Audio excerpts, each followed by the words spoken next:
Digo punya proyek Dinaran. Mudah-mudahan ini bisa untuk keluarga Muhammadiyah lah, untuk kemudian bisa mewujudkan back to dinar gitu. Mungkin pendapat Pak Mardigo mudah-mudahan bisa kita realisasikan. Terima kasih Pak. Oke, ya. Dinar ini menarik nih, hampir sama juga bahasa dinar ya. Dua pertanyaan terakhir cukup menarik. Oke, menarik ya. Jadi saya 6 tahun di San Francisco Pak, jadi saya pikir dengar kata San Francisco tuh kayak rindu sekolah dulu di sana gitu ya. Dan kita cerita tentang blockchain. Jadi asal muasalnya begini, blockchain.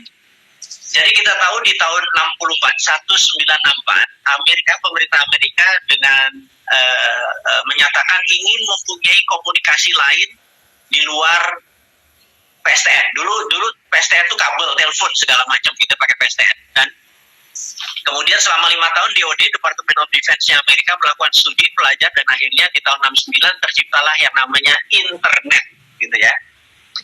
Jadi saat ini internet baru 51 tahun tepatnya.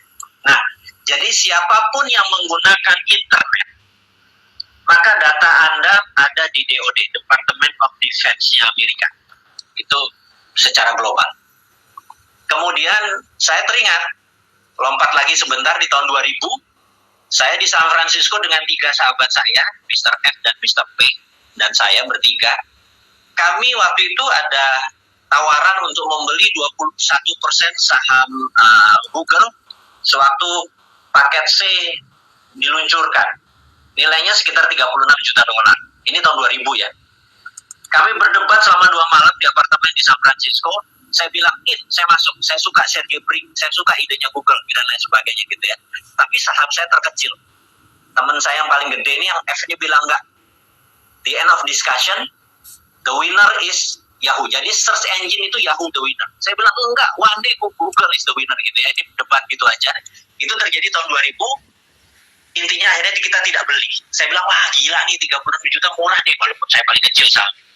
Kemudian tahun 2018 suatu hari saya ketemu di lift sama teman saya F. Dia bilang, bro, gila kalau jadi kita beli saham Google tuh Alphabet sekarang nilainya 1.000 billion. Kalau kita punya 21% itu kita hampir 1,5 kali APBN Indonesia gitu kan.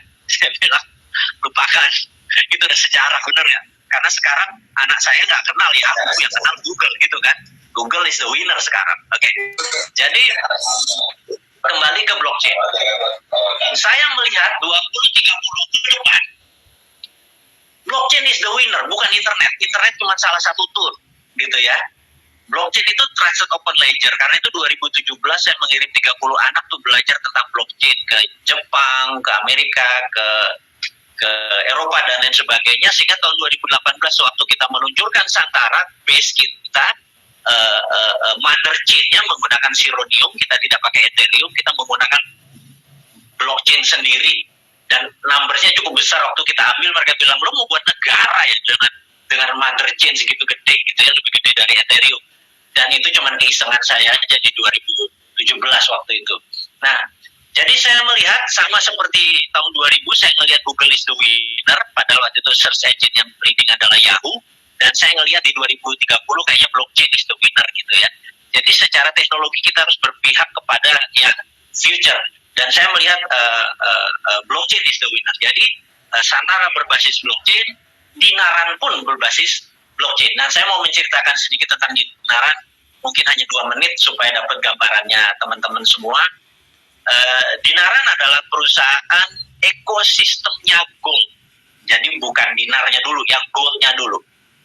Jadi kalau rupiah kita dimasukkan ke dinaran akan dibelikan gramasi yang sama. Jadi misalnya katakanlah 1 gram adalah 1 juta, maka kalau kita 1 juta kita dapat 1 gram emas. Jadi di rekening dinaran ada 1 juta rupiah dan emas 1 gram.